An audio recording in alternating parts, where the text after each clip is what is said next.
If you woke up 200,000 years ago, would you even recognize the Earth? The year is 198,000 BC. We are in the middle of the Pleistocene epoch, a time defined not by stability, but by oscillation. Ice and warmth trade places in long, slow cycles. Right now, the planet is in one of its brief interglacial phases, a temporary thaw in a world otherwise ruled by ice. Temperatures are a few degrees cooler than today. Massive glaciers still cling to the poles. Yet, in contrast to the crushing cold of full glacial maxima, the environment at this moment is relatively mild enough for large mammals to thrive, and for something unexpected to begin: the global rise of Homo sapiens. This interglacial is not unique, it's part of a pattern. Earth has spent the last 2.6 million years cycling between colder and warmer phases. Glacials, true ice ages, can last for up to 100,000 years. Interglacials, like the one we're in, are shorter, perhaps 10,000 to 30,000 years long. These cycles are not random. They're driven by subtle changes in Earth's orbit and axial tilt, Milankovitch cycles, which alter how sunlight is distributed across the planet. These shifts determine whether glaciers grow or retreat. The current interglacial offers a window of opportunity. Forests spread, grasslands expand, rainfall increases, and where ecosystems flourish, so do humans. At this point in time, humanity is still confined to Africa. But all the biological and cognitive ingredients for global expansion are already in place. We often think of ice ages as frozen, lifeless expanses, but the reality is more complex. Life adapts, ecosystems reorganize, and in these warmer intervals between freezes, evolution accelerates. What you're seeing now, 200 millennia ago, isn't a static prehistoric Earth. It's a turning point, a moment of balance, and a stage quietly being set for one of the most dramatic expansions in the history of life. The rise of a species that will reshape the entire planet. And so, this is where our journey begins, at the threshold of ice and fire, at the edge of a forgotten world, still untouched by cities, by electricity, by the written word, but not untouched by intelligence. Part 2. The sky was not the same. If you looked up at the sky 200,000 years ago, it would not be the sky you know today. Stars, constellations, and celestial bodies are not fixed in space. Over long spans of time, they drift, slowly but relentlessly, across the heavens. Some stars visible today didn't even exist back then. Others have already exploded, leaving behind only remnants or fading nebulae.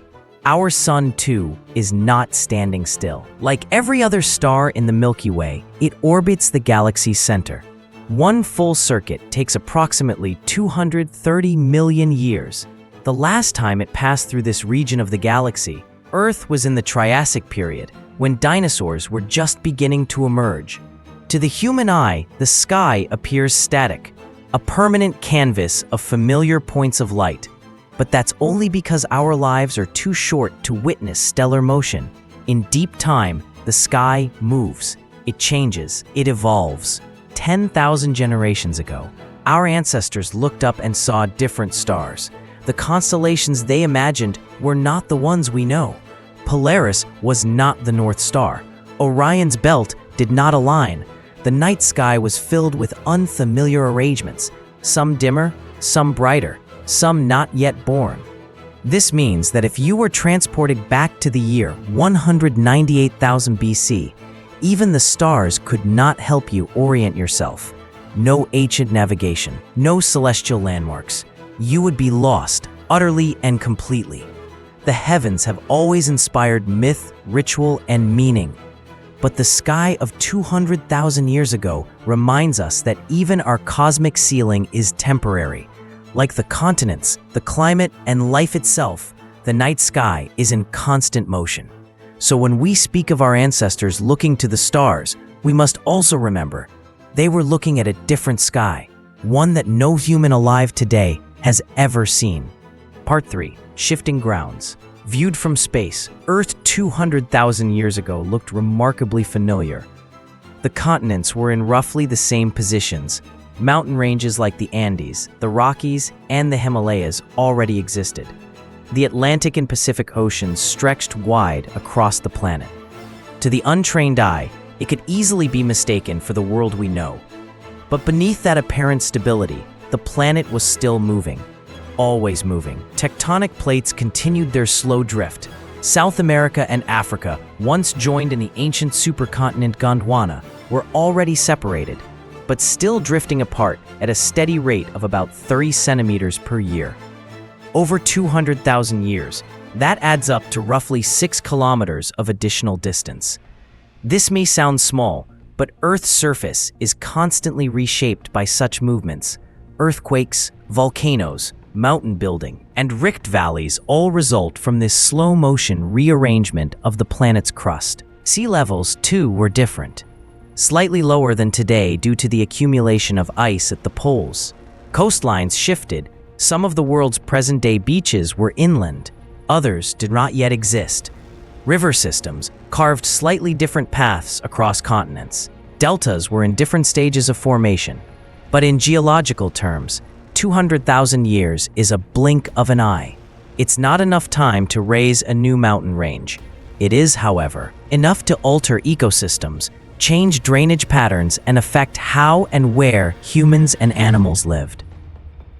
The geography of Earth at that time offered the same global canvas, but with subtle variations in shape and tone. Forests grew where grasslands once were. Deserts expanded or contracted, and coastlines continued their slow, irregular dance with the sea. These seemingly minor shifts mattered. They influenced migration routes, shaped habitats, and determined where resources could be found. The ground beneath our feet may feel solid, but it never truly stays still. Even the world we live on is a work in progress. Part 4. Giants that roamed. 200,000 years ago, Earth was home to giants. Across continents, massive mammals shaped entire ecosystems. These were the Ice Age megafauna, species so large and so dominant that they defined the landscapes they inhabited. In the frozen north, woolly mammoths moved in vast herds across the Mammoth Steppe, a sprawling biome of cold grasslands that stretched from Western Europe to eastern Siberia. Their thick coats, curved tusks, and massive bodies were adapted to the frigid climate. Alongside them roamed woolly rhinoceroses, equally formidable, armored against both predators and cold. In the Americas, another predator left its mark, Smilodon, the saber-toothed cat. With powerful forelimbs and iconic elongated canines, Smilodon specialized in ambushing large prey. It wasn't a true tiger, but it was one of the most efficient predators of its time. Elsewhere, unique species filled other ecological roles. In Africa, Pelorovis, an extinct genus of wild cattle, stood as tall as a modern bison, with horns that could stretch over 2 meters. In South America, Glyptodon, a giant armored mammal related to armadillos, resembled a walking tank, complete with a spiked tail for defense. These animals were more than just impressive in size. They were ecological engineers. Their feeding and migration patterns maintained vast tracts of open grassland. They trampled forests into savannas, dispersed seeds, and helped regulate plant growth. Their presence was essential to the balance of the ecosystems they roamed. And then, one by one, they began to vanish. The extinction of the megafauna occurred rapidly on a geological timescale. Many of these species disappeared between 10,000 and 4,000 years ago, right around the time that modern humans expanded across the globe. The cause of their disappearance is still debated. Was it climate change? The end of the last glacial period brought rising temperatures and shifting habitats. Or was it us? Evidence suggests that human hunting played a significant role. Perhaps not alone, but in combination with environmental stress. Where mammoths once grazed, now there is tundra. Where herds of giant herbivores once shaped the land, now only scattered forests remain. Their extinction reshaped the planet. Without these giants, ecosystems collapsed, Grasslands disappeared, and biodiversity declined. So, we are left with a question, one that still echoes today. Did these giants fall because the world changed, or because we were there to watch it happen? Part 5. 6 kinds of humans. 200,000 years ago, we were not alone. At least 6 different species of humans walked the earth, each adapted to a unique environment, each with their own anatomy, behaviors, and technologies. Today, only one survives, but at that time, Homo sapiens shared the world with a wider human family. There were the Neanderthals, Homo neanderthalensis, robust and cold-adapted, occupying Europe and parts of Western Asia. Their bodies were shorter, stronger, built for survival in harsh climates. They crafted stone tools, hunted in groups, and buried their dead with care, possibly with offerings. This suggests symbolic thought and perhaps even early belief systems. In Central and Eastern Asia, another lineage thrived, the Denisovans. Less is known about them. Most of what we understand comes from DNA extracted from a few bone fragments and teeth.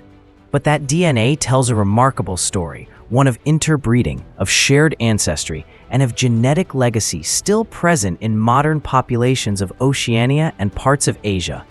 Further south, on the island of Flores, lived Homo floresiensis, the so-called hobbit. Standing just over a meter tall, this species displayed primitive traits yet managed to survive in isolation until about 50,000 years ago. They used stone tools, hunted small animals, and adapted to their insular world. Meanwhile, Homo erectus was nearing the end of an extraordinary run. This species had spread farther and lasted longer than any other, with fossils found from Africa to Southeast Asia. They were the first to master fire, build shelters, and possibly engage in symbolic behavior. By 200,000 years ago, they were fading, but their legacy was already embedded in the evolutionary tree. In North Africa and Southern Europe, Homo heidelbergensis occupied the landscape. Believed to be a common ancestor of both Neanderthals and modern humans, they hunted big game, controlled fire, and may have begun shaping the first organized societies. And finally, there was us, Homo sapiens, emerging from East Africa, still confined to one continent, but ready to move. These human species were not completely separate. They overlapped in time and space. They interbred. They exchanged genes, technologies, and perhaps even ideas. Human evolution was never a straight line. It was a web, interconnected, dynamic, and branching in many directions. And though only one branch survives today, the others still live on in our DNA and in the stories we're just beginning to recover. Part 6. The Sapiens Awakening. By 200,000 years ago, Homo sapiens had already emerged. Their origin traces back to East Africa, where modern humans appeared around 300,000 years ago. These early sapiens were anatomically similar to us, upright walkers, tool makers, and social beings, but their world was still small. At this point, they remained confined to the African continent. They were dark-skinned, adapted to intense sunlight. They crafted stone-tipped spears, developed bows and arrows, and honed long-range hunting techniques that reduced the risk of injury during hunts. Unlike Neanderthals, who often hunted at close range and bore the physical scars of their encounters, sapiens learned to strike from a distance. This shift in strategy wasn't just about survival. It reflected a new kind of thinking, one that relied on planning, communication, and cooperation. These were no longer just hunters. They were tacticians. And yet, they were not conquerors. Not yet. At this point in history, Homo sapiens had not reached Europe, Asia, or the Americas. They lived in mobile bands, moving across savannas and forests, following seasonal migrations of prey. Their knowledge of fire, shelter construction, and tool-making was advanced, but still limited to their region. But something had begun. This was the start of a long expansion, a slow, irregular migration that would eventually span the entire planet. Over the next 180,000 years, sapiens would leave Africa, reach every habitable continent, and encounter other human species, sometimes with conflict, sometimes with cooperation, often with interbreeding. And success was not guaranteed. They faced droughts, predators, rival hominins, and the harsh instability of the Ice Age climate. But their resilience, adaptability, and social cohesion gave them an edge. The humans of 2,000 years ago did not yet know their future, but they were laying the foundation for it. They were still few, still vulnerable, still learning, but they were also something new. Generalists in a specialist world, capable of surviving in many environments, and eventually of reshaping them. This was the awakening of Homo sapiens, the beginning of a story that would change the face of the Earth. Part 7. An island called Australia. 200,000 years ago, Australia was a world apart. Isolated for tens of millions of years, the continent evolved its own unique ecosystem. In the absence of placental mammals, marsupials took over almost every major ecological role, from grazers to apex predators. The herbivores were giants. Diprotodon, the largest marsupial to ever live, resembled a wombat the size of a small car. It moved slowly through open woodlands, feeding on leaves, roots, and water-rich vegetation. Kangaroos of the time were larger and stranger than those alive today. Procoptodon stood over 2 meters tall and walked upright on a single toe, more like a horse than a modern kangaroo.